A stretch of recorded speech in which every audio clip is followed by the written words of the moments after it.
Today, I'm delighted to be talking to Ostap Ukrainets. He is a key Ukrainian cultural figure, an author, intellectual, and very much a Ukrainian patriot. We're going to be talking about a number of topics, including how Russian propaganda works, why the idea of Russia signing and sticking to peace treaties is perhaps something of a red herring, and we're going to talk about the historical mechanics of Russian imperialism as well. Welcome to the channel. Thank you to everybody who supports the work we do. And of course, everyone who supports Ukrainian charities and civic society institutions as well. It is incredibly important that we try to help Ukraine remain resilient at this time. They have the strength, they have the capability to win, not just to survive, but to win. But any material assistance we can render, of course, is very gratefully received as well. Ostap, welcome to the channel. Thank you for having me here, and well, greetings to everyone watching. I'm really glad to be on this podcast. Well, it's a huge pleasure, and we're having a great chat before the conversation started to be recorded. I'm hoping we can capture some of the stuff we were talking about then, so the audience can share in that. Before we do, could you explain a little bit about your background, your sort of talents as a creator, and what you are doing now? So I'm a philologist. My degree is in literature, in medieval literature to be specific. After the I started off as a translator from English and from Polish into Ukrainian. I worked with some British authors like David Mitchell. I'm currently waiting for his Cloud Atlas to hit shelves in Ukrainian for the first time. And after that, I started writing my own novels, mostly historical novels dealing with all those difficult things we have to consider when talking about Central Europe in 19th century and before. I'm really interested in old politics and how it all led us to this day. After the COVID began and I was really bored, me and my wife and our friend created a YouTube channel, which you can translate into English as Underground Humanities, Твоя підпільна гуманітарка in Ukrainian. And after that, after we became rather popular, I believe we have something like 175,000 subscribers as of today, something around that. We started our own publishing business. So we are publishing books, we are making video about Ukrainian culture and language and literature. I'm giving lectures on that, and since last year, I'm serving in Ukrainian military. Not an active duty soldier. I mean, I'm not going to the battlefield, but I'm working in analytics. So, well, a soldier, not a warrior like that, but that is my life as of today. Today, I'm a soldier in the Ukrainian armed forces in the first place. Medieval text. I mean, this is one of the agreed questions, but I quickly wanted to dive into this because it seems to me that Russia is very much built on a sort of a change or even a perversion, one could call, of historical fact. And actually, it practices something that's more akin to historical memory, historical mythology. That, of course, is an interesting process because Ukraine is a much older state, a much older entity, a more organic state in some ways than the imperial creation that Russia is.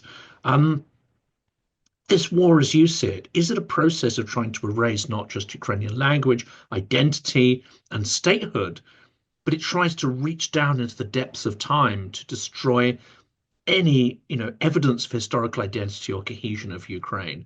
And is it true that under the Soviet Union, quite a lot of ancient texts to do with Kievan Rus were actually taken to Moscow and some were destroyed as well? Uh, well, that's a really in-depth first question. I was not ready for that, but still, uh, I believe that architecture of narratives in this war is maybe the opposite for Russians at least. For them, in their frame, they have already deleted Ukraine from the medieval history. They do not regard Ukraine, modern Ukraine as having any claim for Ukrainian territory, you know. Those living here are just Russians who fail to recognize that they are Russian from their point of view. So it's not medieval history they are trying to correct. They are all right with their view on medieval history. Well, that's not historically correct view, but they are all right with the views they have. What they are not all right with is the rise of modern national identities that began as all around Europe. It began around well, 18th to 19th centuries, um, peaking first in the Spring of Nations in 1848, and then around and right after the First World War with the collapse of continental empires. That is their historical problem. They are surely trying to reclaim Rus heritage, and they need Kyiv for that, as Kyiv was the capital. But for them, it's just correction of historical misunderstanding, you know, and the roots of said misunderstanding can be found in much later times, in closer to our days. That is a problem for us because, you know, mm, as a child, learning history at school, reading some books, medieval history is always more interesting than early modern history. It's always more interesting to read about guys in shining armor going, you know, to wars with some steppe nomads and fighting them. That makes for a great picture in your head. All that medieval princesses punishing their offenders by burning them in saunas and burning their houses with pigeons. We really love that story in Ukraine from our chronicles. But then you read about the 19th century politics and you get bored. You don't want to learn all that stuff. So what you're looking for some easy narrative that will explain to you all the centuries of history without getting into any details. And the most ready narrative that you have is always Russian narrative. Because A, it comes pre-made. They take care that this narrative exists in the first place. They take care that you have all the necessary media to to reach the narrative, to come into contact with that, and that you will use it to explain because it's kind of easy to remember, easy to recollect, to tell someone else. It makes you feel you know your history classes because it tells you a rather comprehensive story of that history, but you have no tools to fact check that story you're hearing. That's why I majored in medieval literature because I was still under that youth romanticism, and B, I started writing not about medieval times, but early modern times, as I came to realize to what degree I myself do not understand set times. So I started reading diaries and reading some stenograms of First Austrian Parliament and what they were discussing at the time. And all that, like newspapers, parliament speeches, and so on, came into picture of a period far more profound than anything I have learned at school, far more profound than anything I could have found around me in media. And that picture, it kind of explained it all better. It was much more difficult to understand. It required you to follow certain developments in political philosophy of the time, but it explained actually the background of the Ukrainian state in the beginning of the 20th century, which I knew, which was that time history became interesting again in 20th century, you know. So this bridge between really old history and really modern history that we kind of remember, or our grandparents remember it, is this bridge is made by Russian narratives. It was made by Russian narratives for Ukraine for quite a long time. We are still trying to create enough content to fill that gap because it takes time. It takes people to break that well, kind of long silence because nobody wanted to hear that. And right now, as I'm serving in I'm serving in Ukrainian armed forces, and I'm a member of cultural forces, which is a union of Ukrainian servicemen who had to do with culture in their previous pre-war life.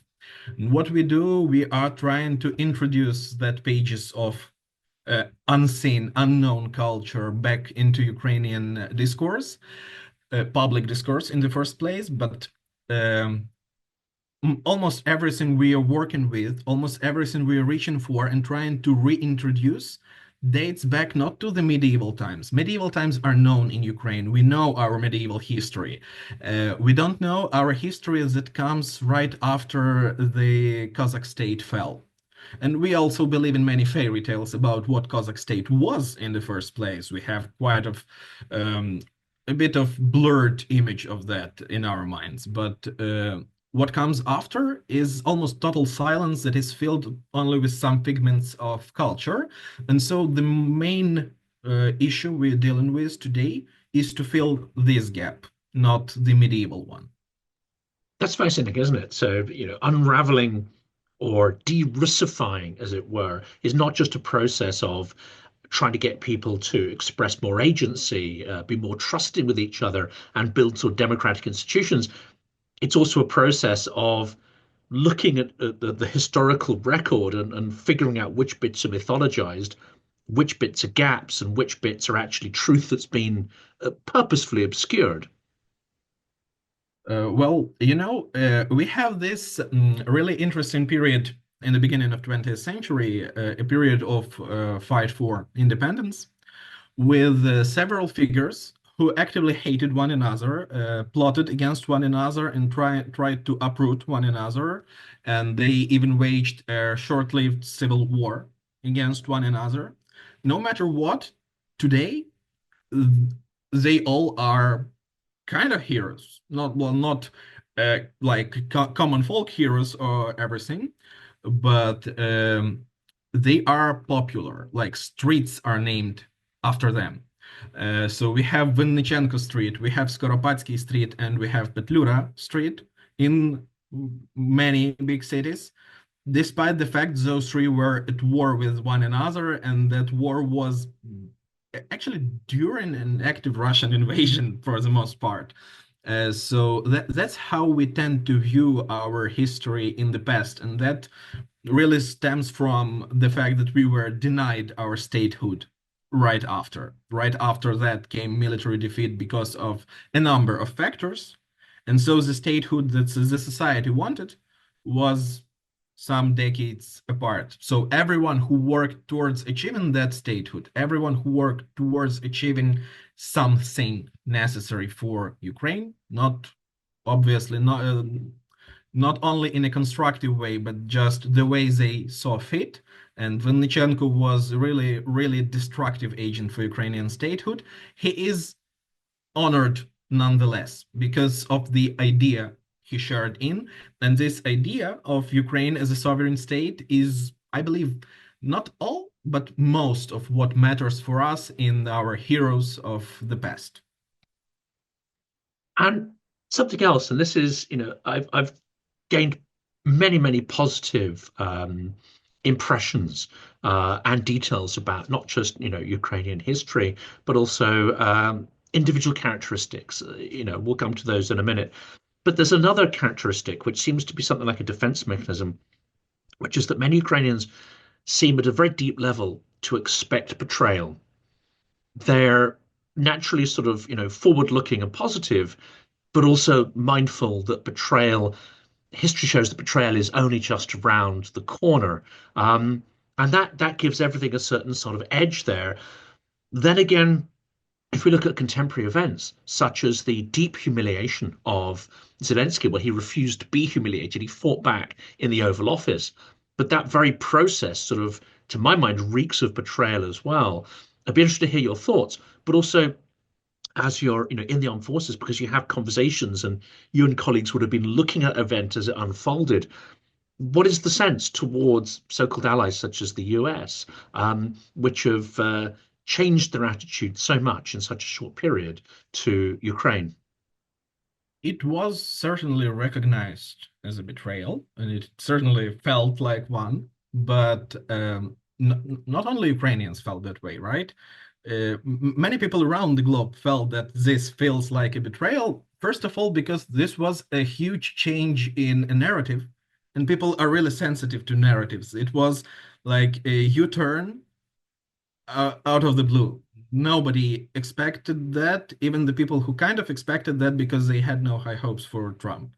And then this feeling of being ready for betrayal, it serves us well right now because when something like that happens, like the scene in the Oval Office, we just say, well, that happened. Now we still have some work to do, so, well, let's go on with that. And the reason why is, I believe, still in the 20th century, because not only history is what told us to be wary of our neighbors in the way we are dealing with Russia today, although it played a part, certainly. But the way Soviet Union was organized, what we see in Ukrainians today is dictated in large part by what they were bred into, if I may put it like that, what they were used to in the Soviet Union. And what the Soviet Union did was destroying any sense of solidarity, any sense of neighborhood in a way it existed as a social construct. I was shocked when I first went to Barcelona that they have neighborhoods in cities, like not just one building, tenants of one building block organized around stuff they need to have done in their building, but people from the neighborhood, like several streets or several blocks, coming in together, having parties and so on, which is common for Ukrainian village, not so common for Ukrainian cities. And this feeling that you never know whom you can trust is from the Soviet times, because every person around you, he can be I would say a mole in English, but sexot is not the same thing. Uh,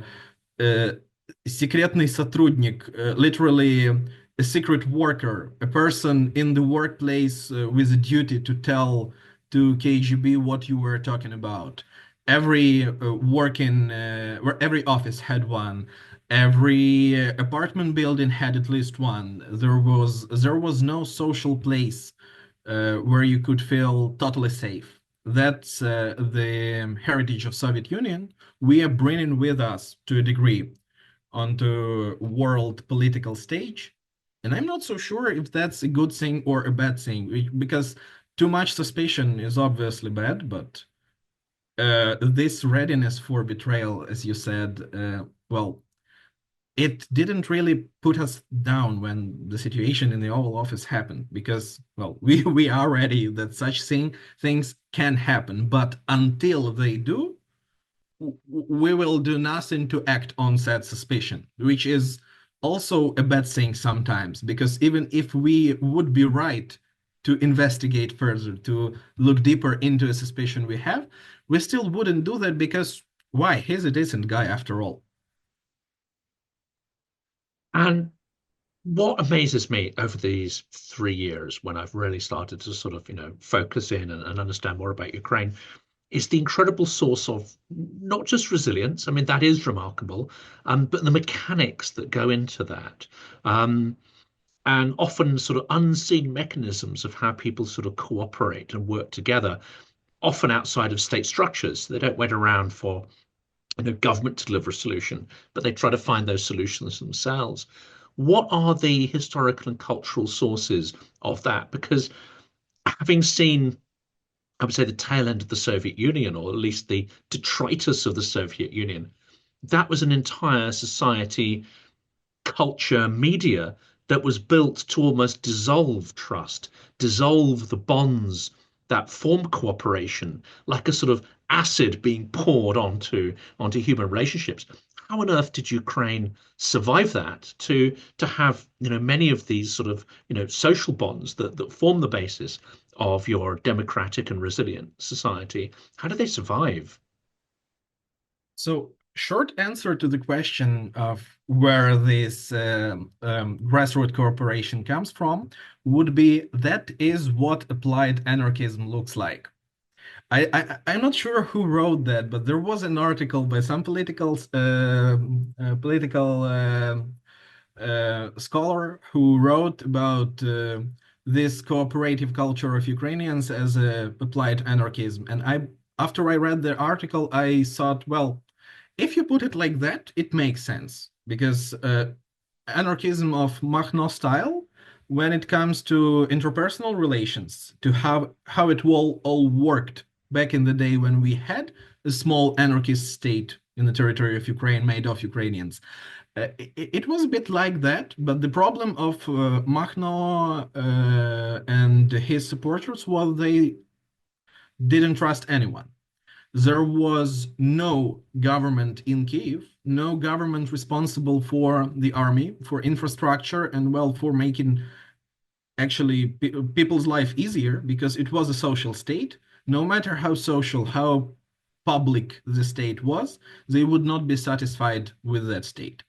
Modern day Ukrainians, on the other hand, have lots of experience of living intergenerational experience of living in states that were not their own. In the states they could not trust either fully or at all.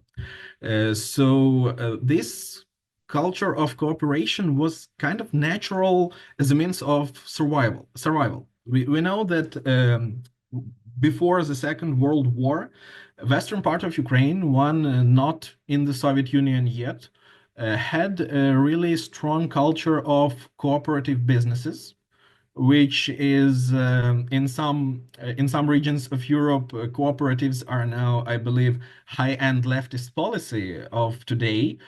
I met people actually thinking that. Well, that is nothing new. That was quite popular in Europe in the past, and Western Ukraine not only survived, but to a degree thrived where it was possible due to culture of cooperatives.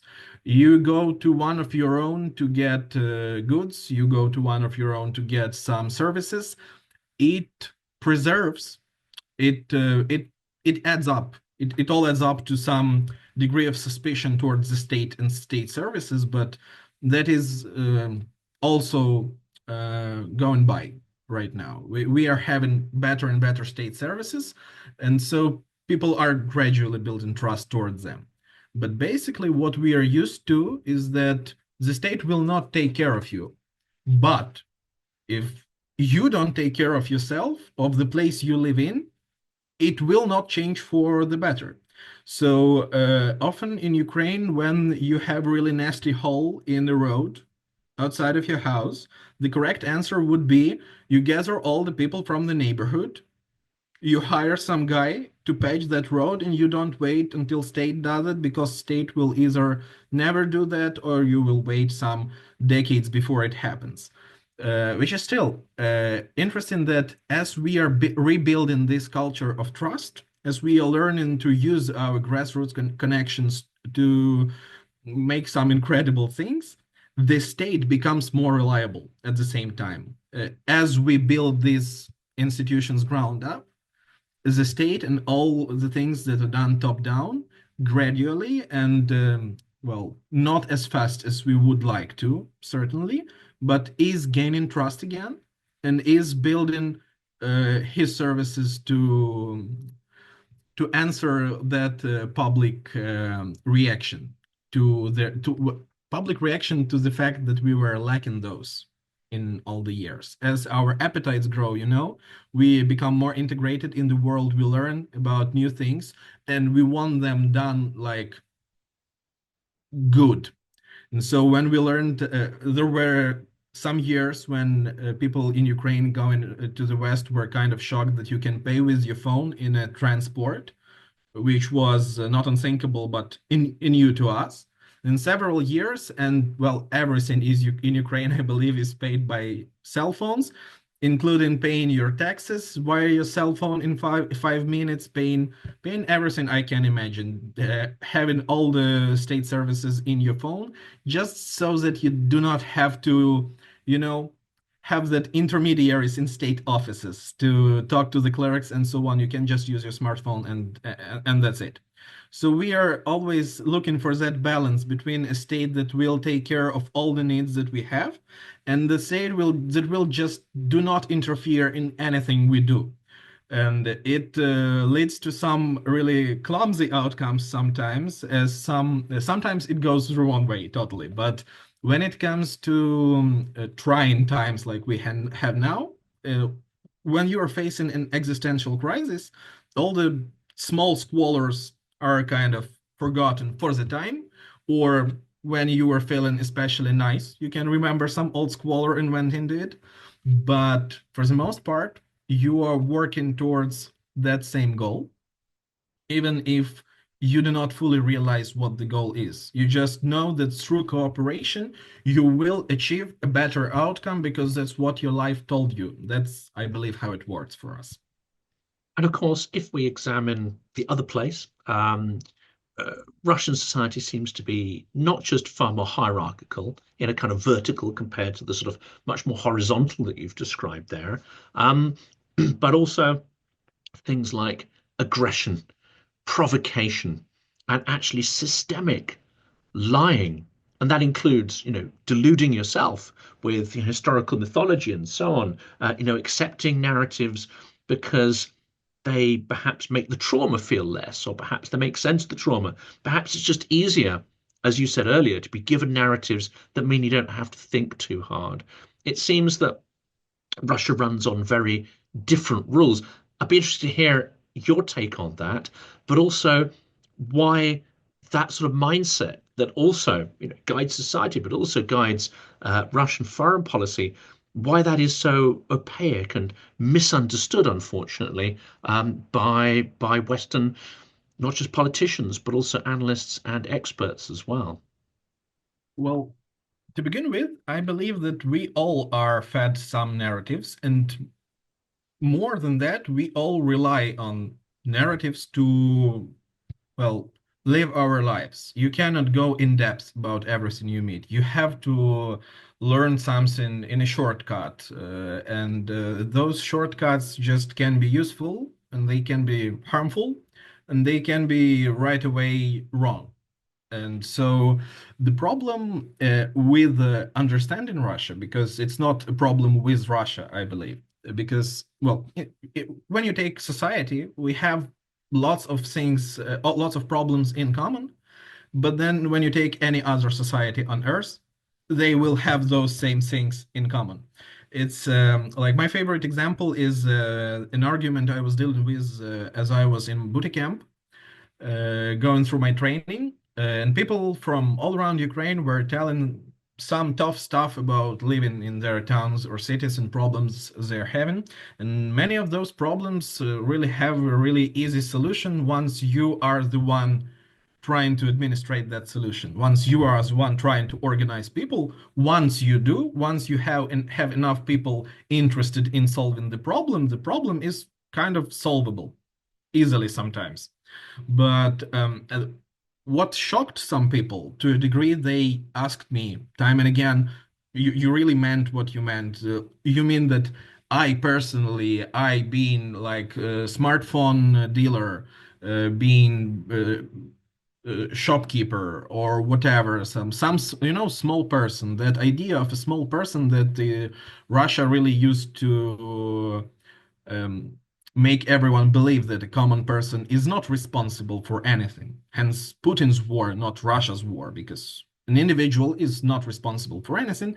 The ruler is the one responsible. And for many people in Ukraine, older people mostly, but still for many people, and for many young people as well who lived into that mindset, it's weird that you can take responsibility for your life, and not just your personal life, but your surroundings, the way you influence others and others influence you, and make some meaningful change by yourself, not waiting for the state to intervene, for municipality, for anyone, for any official office to intervene and make that change for you. That comes as a shock for many people that you can act.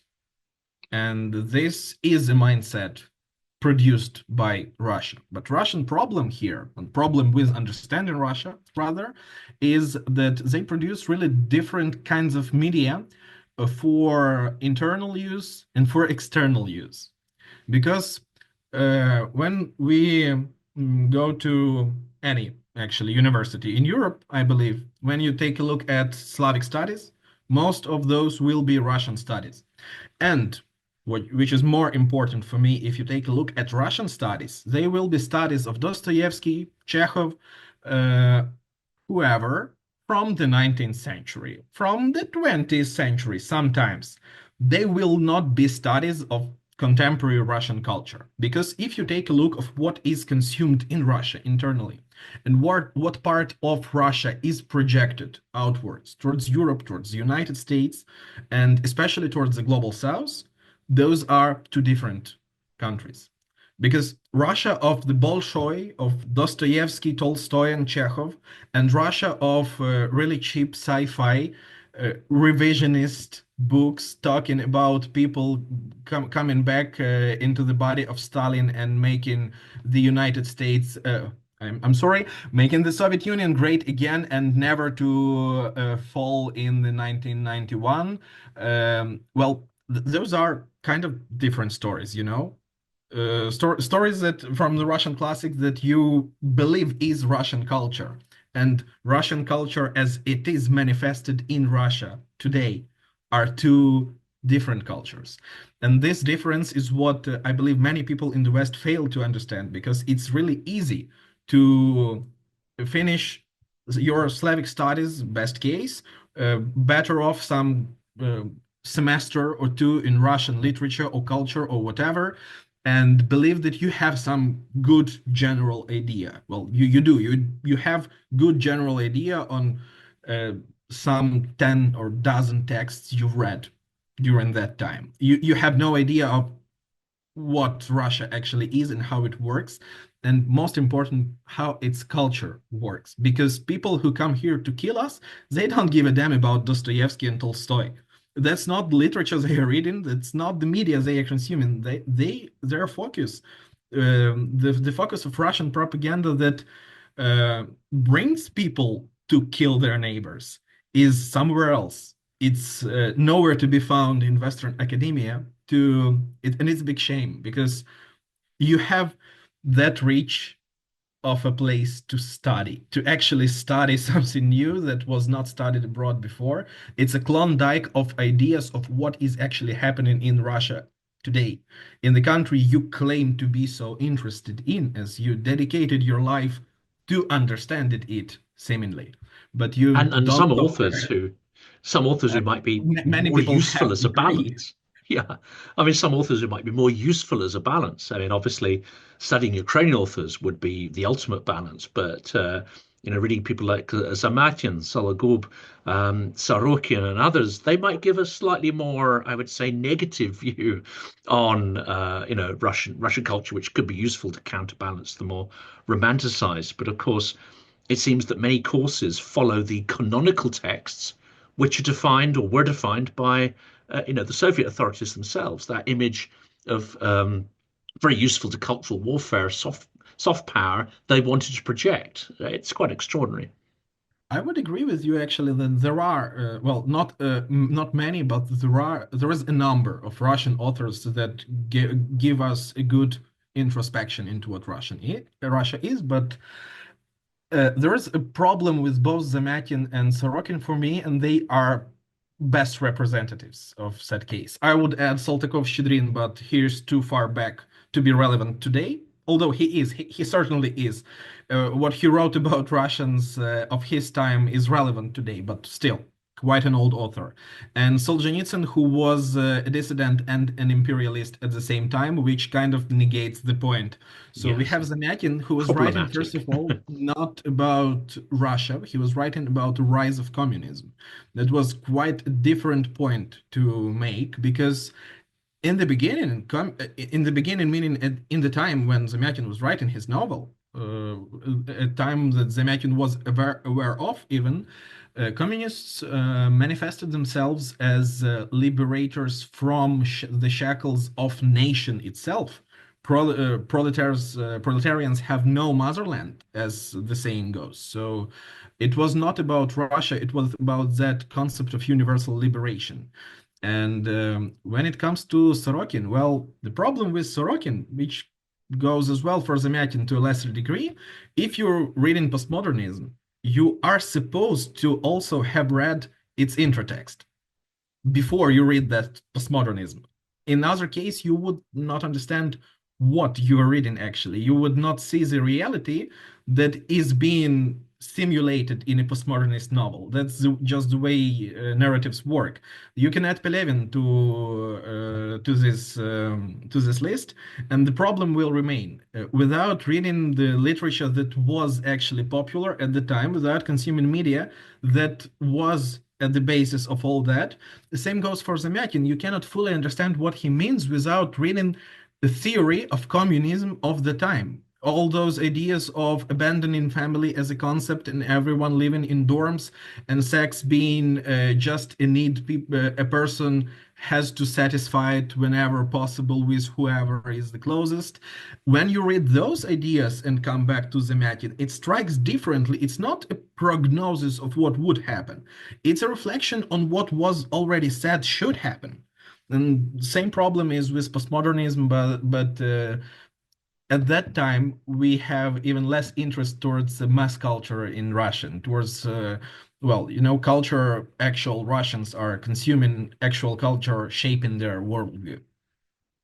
And let's not even get into Surikov, because we probably talk for a couple of hours about Oh yeah, no, that. no, we're Deeply not going there. problematic. No, no. Um, let's touch upon this topic, because this is one I really struggle to get my head around, because it's the idea of the Russian concept of sovereign democracy, and so much is written by figures who we can sort of dive into. I mean, including Surkov, but also Dugin and others. All these sort of concepts: Russian world, sovereign democracy, Eurasian imperialism, etc., etc. Fundamentally, it seems to me that these are all these are quite grand concepts. Something is very, very simple. And the simple idea is simply that power is the ultimate arbiter, and he who wields it and is willing to wield it has a right to whatever it happens to be, territory, possessions, and controlling others. It's actually a very, very simple, very basic, very ancient idea, which most societies in Europe have sort of grown away from over the centuries.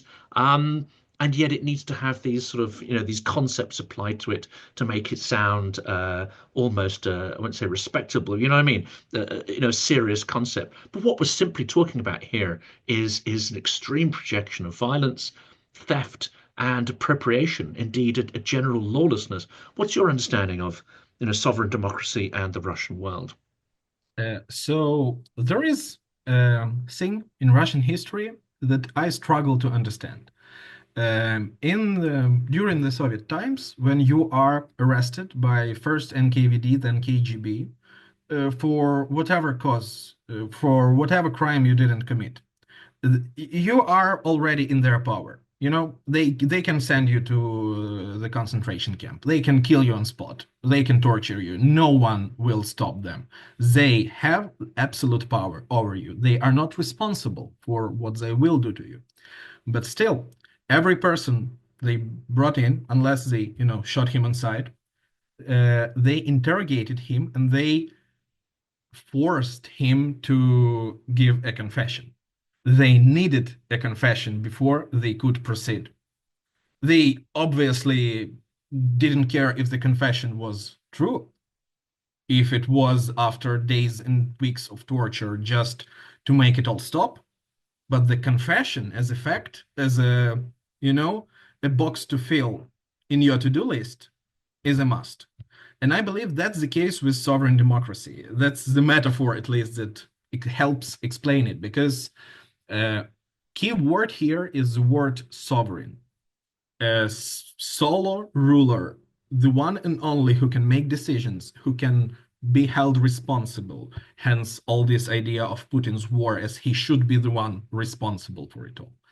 There is one ruler who makes decisions, but the mandate to make that decision is kind of delegated to the people.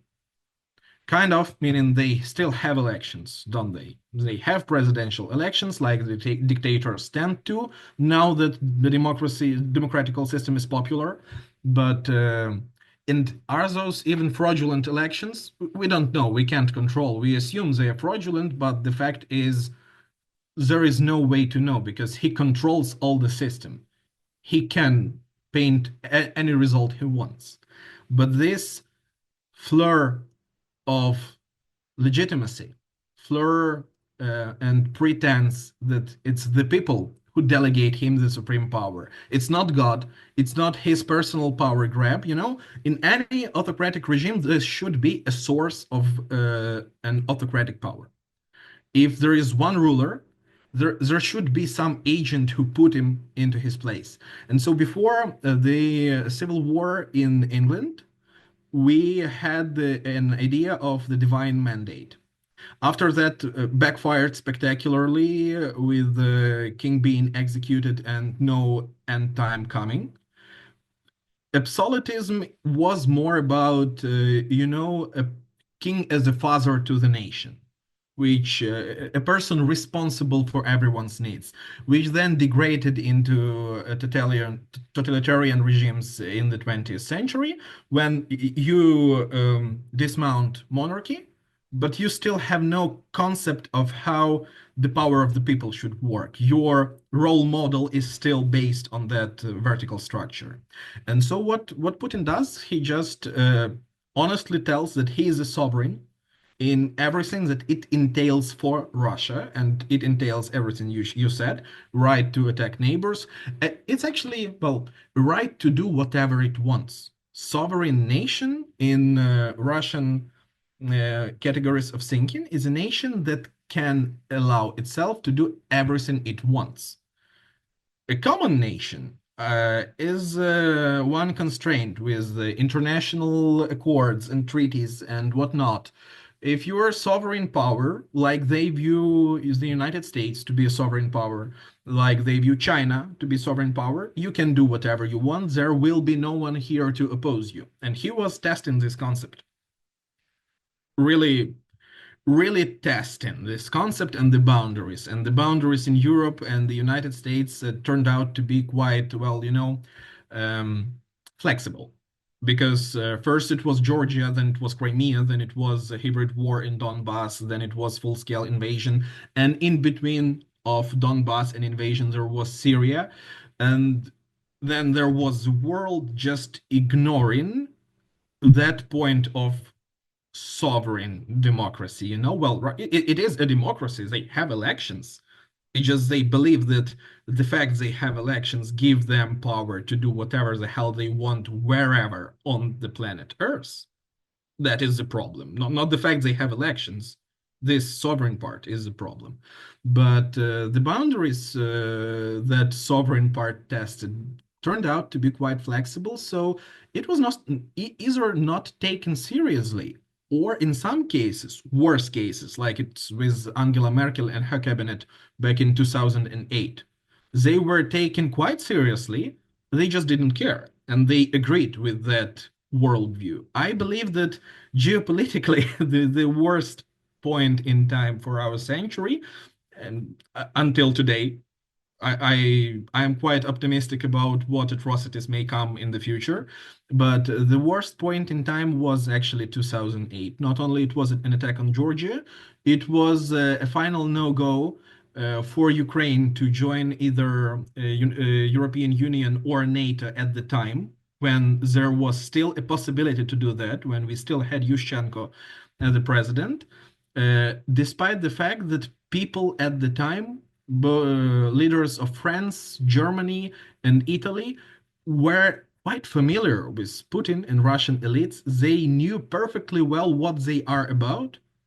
And I wouldn't be surprised if they knew of the plans to eventually annex Crimea and attack Ukraine, perhaps not to the degree it went, but to some extent, if they knew it in 2008, because it was quite obvious. In Ukraine, after Russia invaded Georgia, what we had the next weekend was our weekly journal, which is called The Week, and there is a map of Ukraine. Painted as a Georgian ribbon, a Russian propaganda symbol, and a huge boot with a footprint of Georgia stepping onto Ukraine with the title Ukraine's Next. That's basically the first thought any politically active person in Ukraine had after hearing that Russia attacked Georgia. We are next. That was that was a matter of time. That was a matter of denial for many people, even in Ukraine, because you don't want to believe that, you know? You don't want to believe that you will be attacked and that you will be an object in the genocide. But you know that, even if you don't believe that. And that is the point why many Ukrainians easily accepted it. We really easily accepted it. Even days before the invasion, it was denial from some people. And then the invasion happened, and it was like, well, it happens and it happened. I kind of knew that it could. I just didn't believe that it would. And that's the idea on which Russia really relies. It relies upon people doing nothing until it's too late. Their idea is not to convince everyone to be on Russia's side.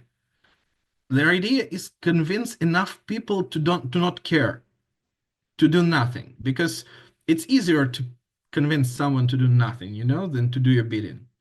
If all you ask of someone is just do not interfere, do not get messed with that, do not pay interest to whatever news you're currently reading. That's just something irrelevant, and that's the main idea behind the propaganda and behind how it actually manages to do this really slow. Well, not that slow. It's like not even 2 decades expansion. Is just first thing any sane person will do when facing tough decision is nothing. So make enough tough decisions and make them stressful enough so that this urge to do nothing prevails. And the person just says, well, I can't take it any longer. I don't care. I don't know anything for sure. I would not act upon anything I think is correct, morally, ethically, useful even. I will just not do that because I'm not sure. It's just too stressful to act. That is the idea.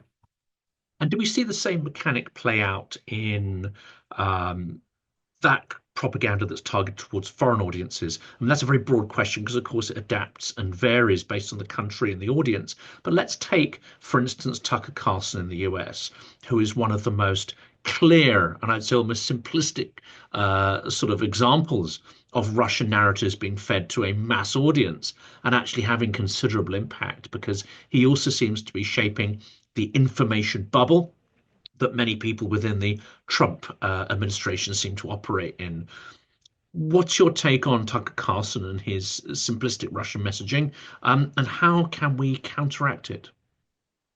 Well, uh, not perhaps personally regarding Tucker Carlson, because many people share in the narratives he's pushing in latest years. But um,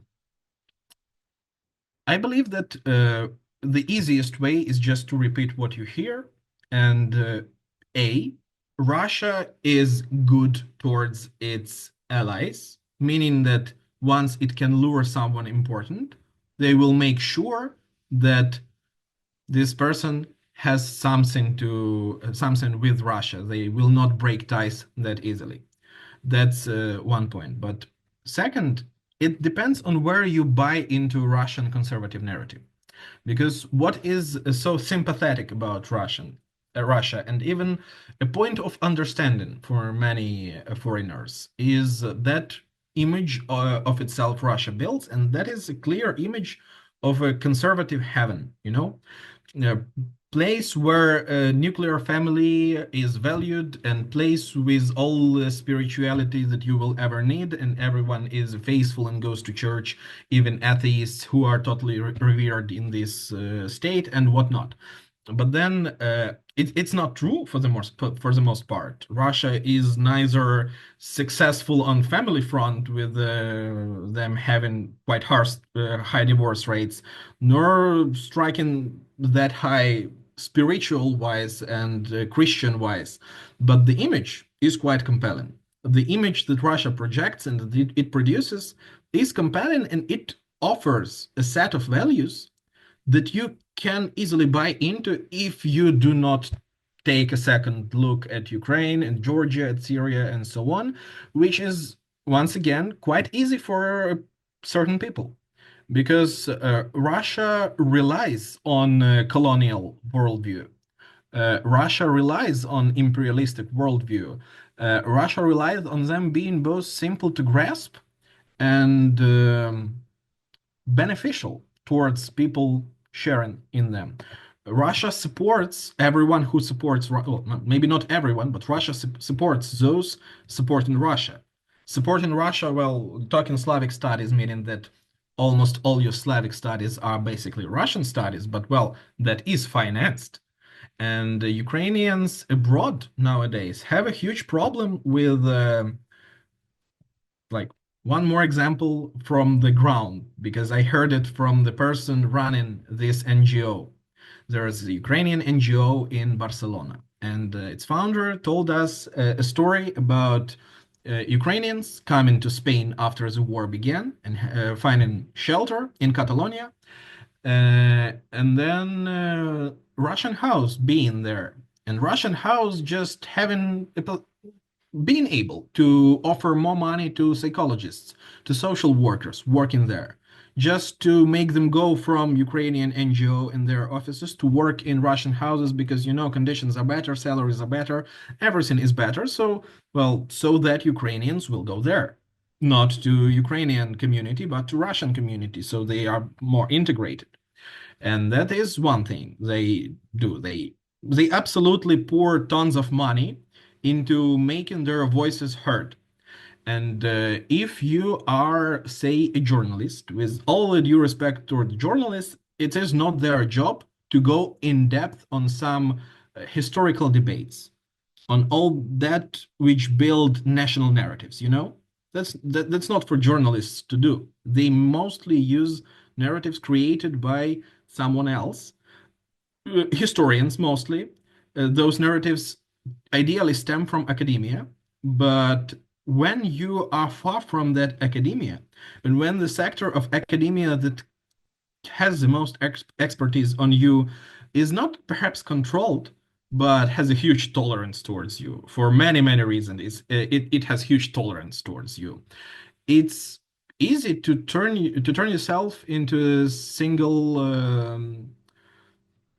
single person able to tell you the truth. When your message is amplified enough for the people who hear it for the first time, it becomes the only message because you hear it for the first time and then you hear it from the second, third source, and so on.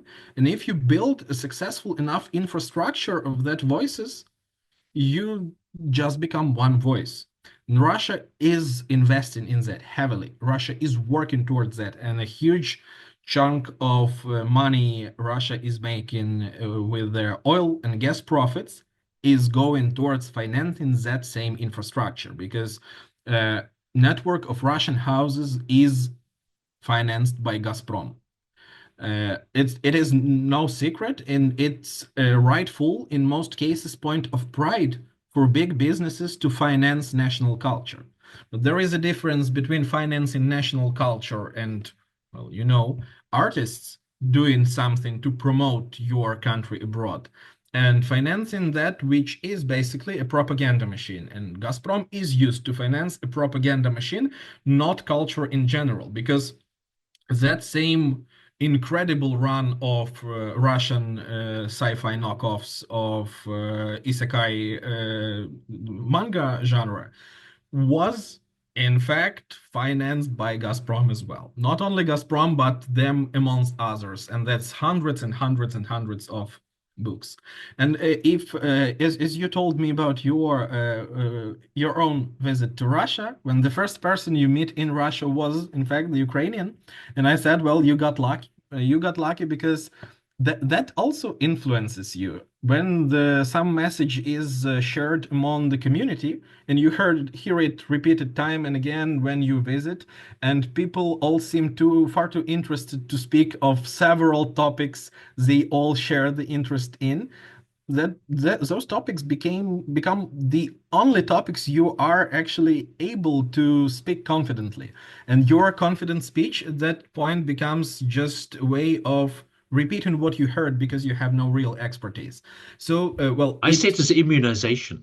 I felt lucky that I got a little accidental immunization against these imperial, ethno-imperial narratives. Well, so my point is, it doesn't matter, in fact, how much Tucker Carlson or anyone else is personally malevolent towards Ukraine. What matters is they are satisfied with the level of information they are working on. If they are paid for that, okay, no questions. I understand why. Because I understand the concept of being paid for lying. That's easy. If they do not realize what they are talking, if they cannot realize they are just retelling lies, well, at this point, I'm not sure if we can do enough to change that, but we can work on changing narratives they are forced to work their way around. We can work with people who would listen to them.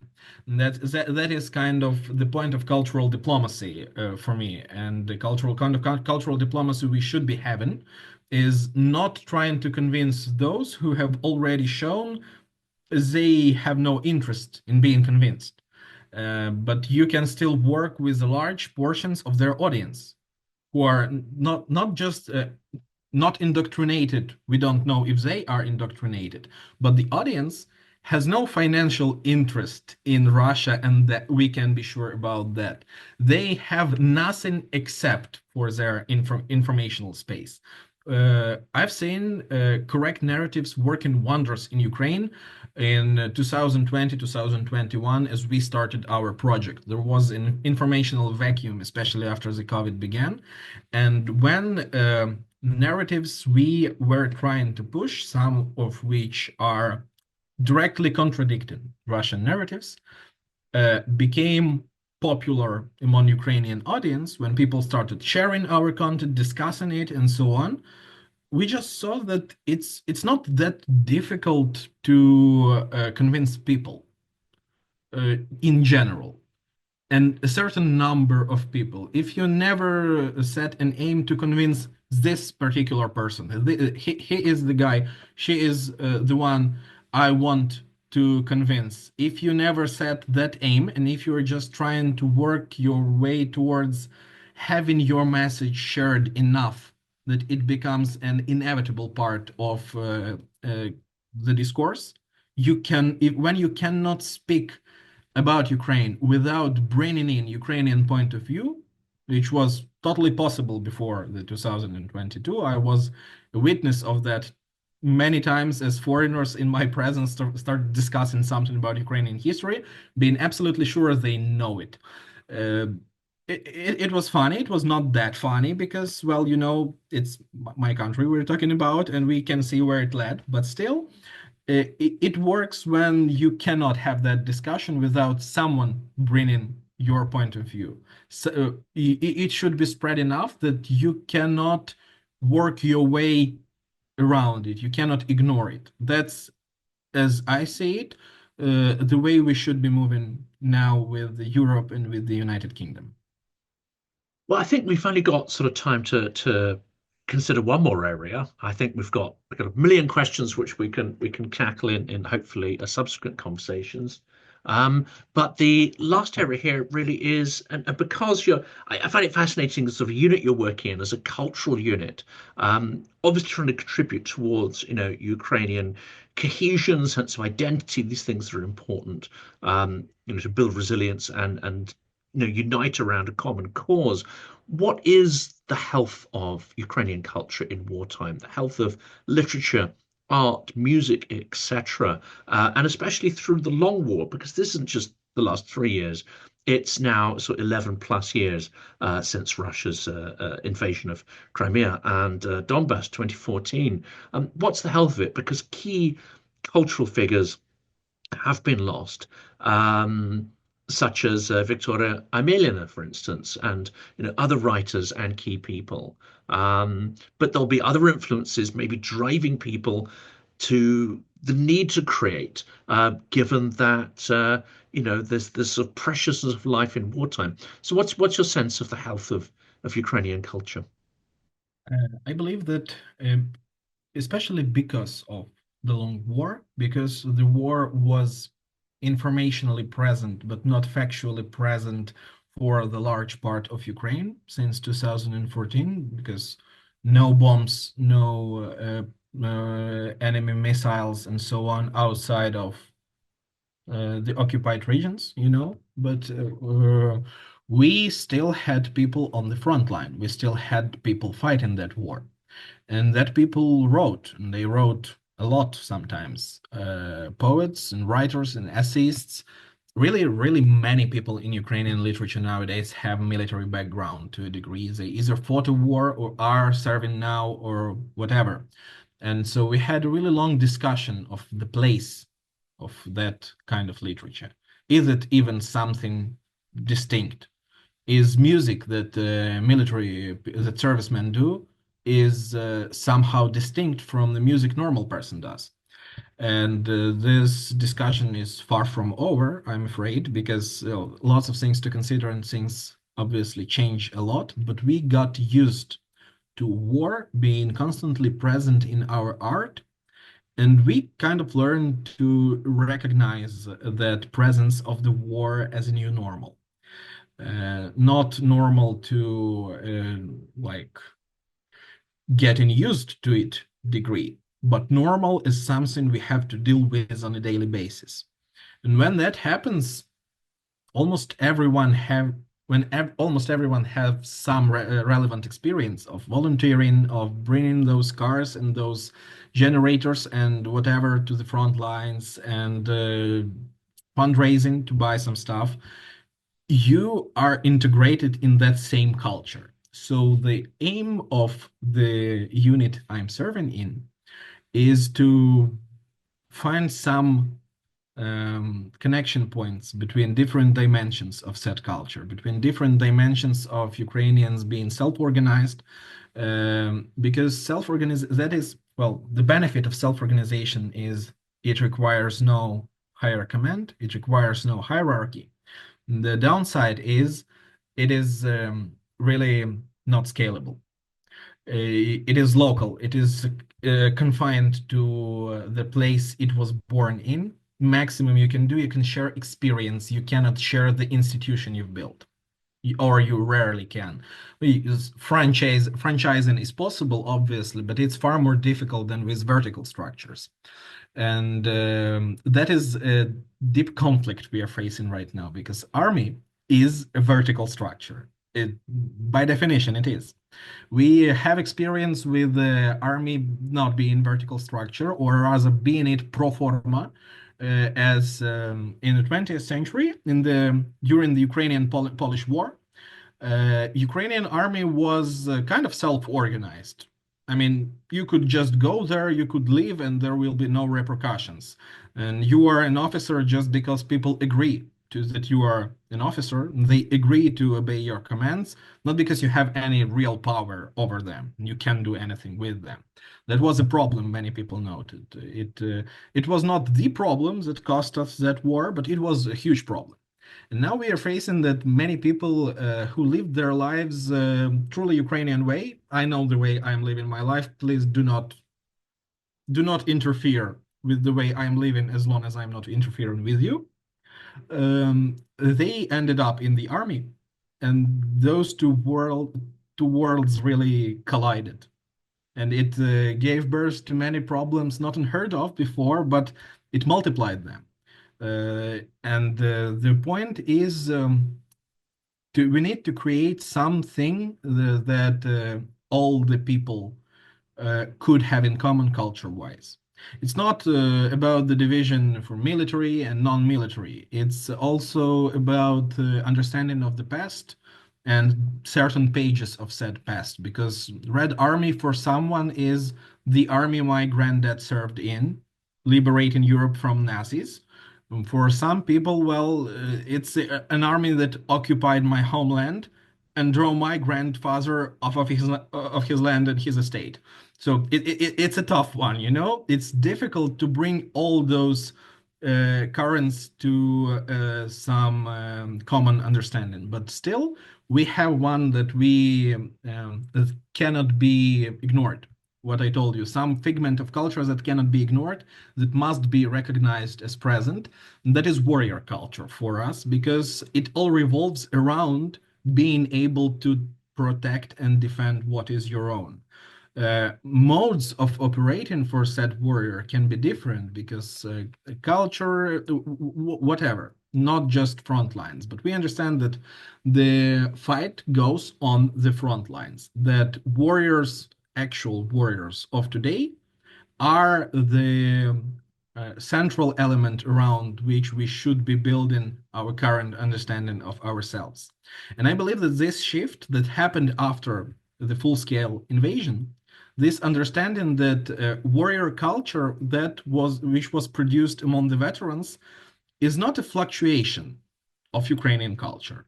It's actually a new, not that new, it's a repeating of many old pages that is just better suited for our time. It has better language to express what we are living through right now. It gives us far better warning than anything other can. And you totally do not have to be a warrior to create great music or great literature. But our idea is that literature, music, and other arts, other figments of culture created on the front lines are more important to support and preserve. A, because they are being created in the toughest of possible environments when you do not really have time to make art. So if you still do it, someone must take it on himself to preserve.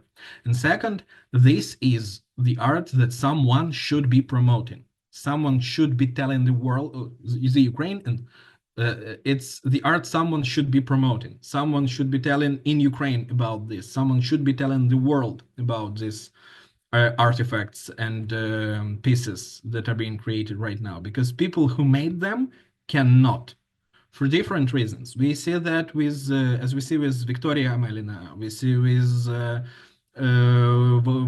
Vakulenko, the writer who was shot in Kharkiv region during the occupation. We see that with many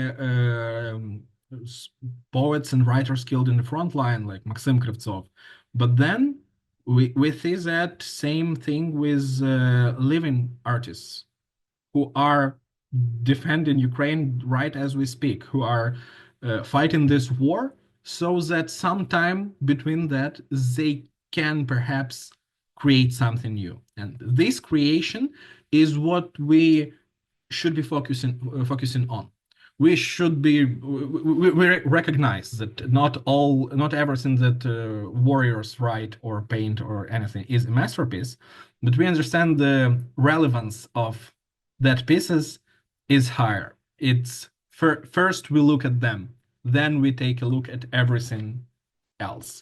That's about priorities, and that's about setting priorities straight.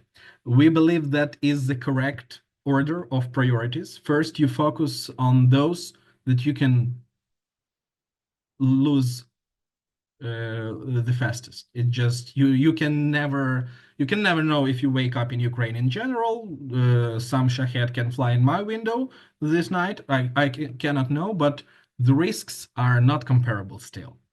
And so that is the idea. The only idea we can unite around now that will be relevant to the experience we are having is a warrior culture, which used to be a dominant culture in Ukraine in tougher times. We hoped those times are in the past. We hope that our 17th century, which was our most glorious and most horrible to live in period, I believe, at the same time, we believe those times are just some heroic past. They will never come back. Same way Europeans, and we are among those people who believe that that great deed of our grandparents who defeated Nazis, that is certainly a heroic, define heroic, but still page of our history. At the same time, we would never want them back. We do not want to live during an interesting time. And so we want to live in that boring history book from some 19th century, which no one wanted to read, in which everyone wanted to consume as narratives, but we do not have that already. We are already living in interesting times. We recognize that interesting times require us some, well, interesting cultural measures to translate the experience we are having outside. And this translation is pivotal because that's what costed us independence 100 years back. And I think one of the reasons this podcast exists is to help people understand that interesting times are coming for them as well. This is not just Ukraine Well, that's going yeah. to be experiencing it. This is coming to everybody, and we need to prepare for it. Ostap, I very much look forward to the chance. Hopefully, you'll be keen to do that, to have another conversation soon in future to pick up where we left off.